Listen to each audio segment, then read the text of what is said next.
Hello fellow builders, Crystal Run County welcomes you back to another video.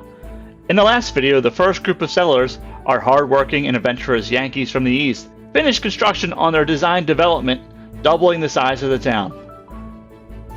They also sought to create stability in their young town by bringing in bigger businesses with the growing vineyard and logging company.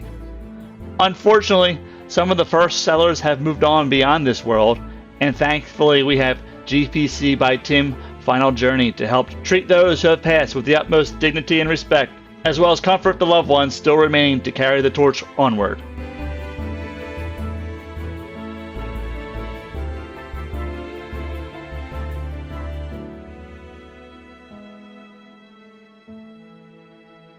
Our first boulevard in the city was named after Mr. Driftman, one of the town's founding fathers, known for his wild racing shenanigans after a long, hard day's worth of work. On that very boulevard sits the King of Zombies brain bank, which helps keep our children's heads screwed on straight. Our first high school, Xucaboa School of the Gifted Felines, is finally open. It pays respect to one of our founding families who were struck by tragedy early on in the town's life when Great Grandpa Earl Xucaboa died trying to rescue his beloved furry friends from a burning building. But don't fret, he was survived by many children and grandchildren, and those kitty cats went on to bring happiness and joy to the settlers during the difficult times during the early development of the town. You can see here I zoned a bunch of residents on the right hand side. It's set up for high density, but all I have is light density, and I started framing out the area to the left side of the 4-lane road with the idea of initially filling it in with light density, then going ahead and changing it to high density. But then I realized we have 2 tiles in the bag, so what I'm going to do today is actually open up those 2 tiles and start building in another area, and then we'll come back to this area once we hit Big Town and unlock high density commercial, residential, and office. And of course at that time we're going to unlock all milestones and let it rip. The success of the first town in Crystal Run County hasn't gone unnoticed, and another wave of settlers is moving in. These settlers have origins on the European continent, who disagree with the current political climate in their homeland and have set out for a land free of that political strife and turmoil. These immigrants come from various wealth and social backgrounds, but their faith binds them together.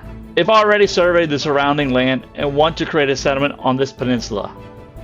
And the plan for this small town is to create some luxurious mansions between the fertile land and the shoreline, as well as create a vineyard and a pasture.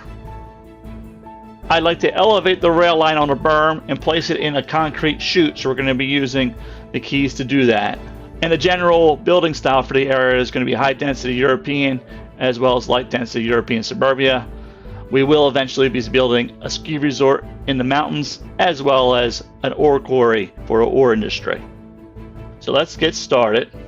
I plan for this train chute, we'll call it, is to raise it up 2 clicks or 2 units up when you use the small increment. That way it's not super tall, and what we'll do is when we pass roads underneath it, we'll lower that down 1. That will get you the 3 clicks you need to get a bridge over a road or road under a bridge. So that'll get me the height. That's what I'm doing right now with the terraforming part of it. And what I did was I blew up the rail line that runs through here. So I screwed up every town that was using this rail line as inner city rail travel because I blew it up and I don't have trains to put it back. But I wasn't using it, so that's tough luck for them. But I am using the gravel path to indicate where I do want to place the new rail line back, once I've of course completed this little project here. As well as I'm going to use the gravel roads as act as guides to help me run the keys.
The one I'm using here is the last one on the end. It works really well because you can run roads or tracks, so really anything, on a key that has the bottom platform piece. And this one has a nice curved one.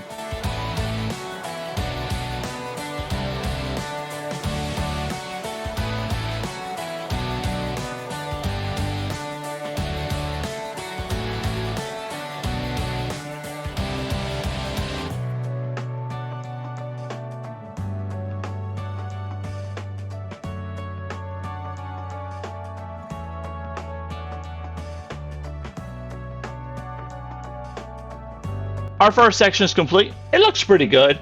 The rest of it is a rinse and repeat. So we're going to go ahead and move on to getting the road layout set for this area. But I'm a little iffy about it. I think I'm going to go ahead and move it a little closer together.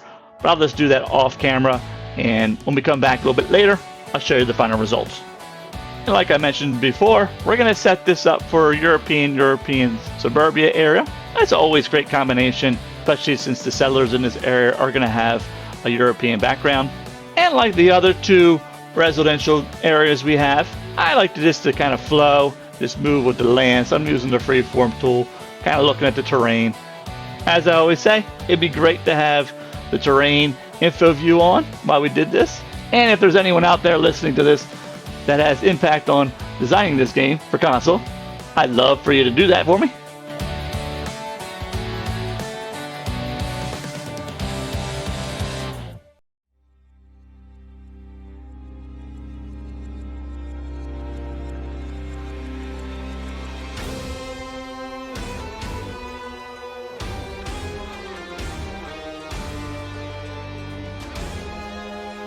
Looks like our road layout is coming along. Let's go ahead and fast forward to the future to see how our settlers are developing the area. Well, it looks like the settlers are settling in nicely. Let's go ahead and take a look at the rail line that we were working on in the beginning of the video. I don't know if you noticed, but I shortened the keys, pushed them closer together. It takes up a little bit less room, and the width of that bottom part is about the width of the train track, which is nice. Added a bunch of rocks and the little short grasses and stuff like that, and it looks really good. I really like how it looks. I think in another part of the city we'll do a bare train line, so without the keys, and do a similar thing with the rocks, raising it up, just to kind of give a comparison. I still have a little bit more to do. I have to add the train station, but I'm saving that for a little bit later. Let's dive down along the river here. And I always say it, I love how European and European suburbia mix together. It should be the same district style. This part of the town is looking great.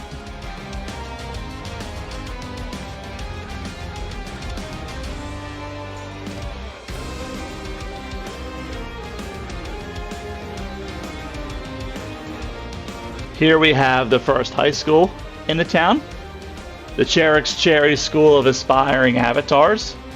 It was constructed in honor of one of the founding families, the Cherries. In fact, Hans von Bonn was one of the initial surveyors who helped pick this peninsula for the settlement.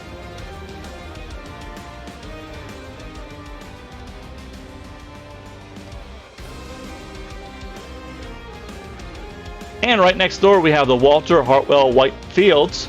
Walter became enamored with American baseball as a young youth and wanted his fellow Europeans in this town to experience a bit of U.S. culture and maybe share in his love of the game. Across from Cherry School of Aspiring Avatars and Walter Hartwell White Fields, we have our town center with City Hall, Statue of Wealth, few parking lots, a couple of the services, and a cemetery.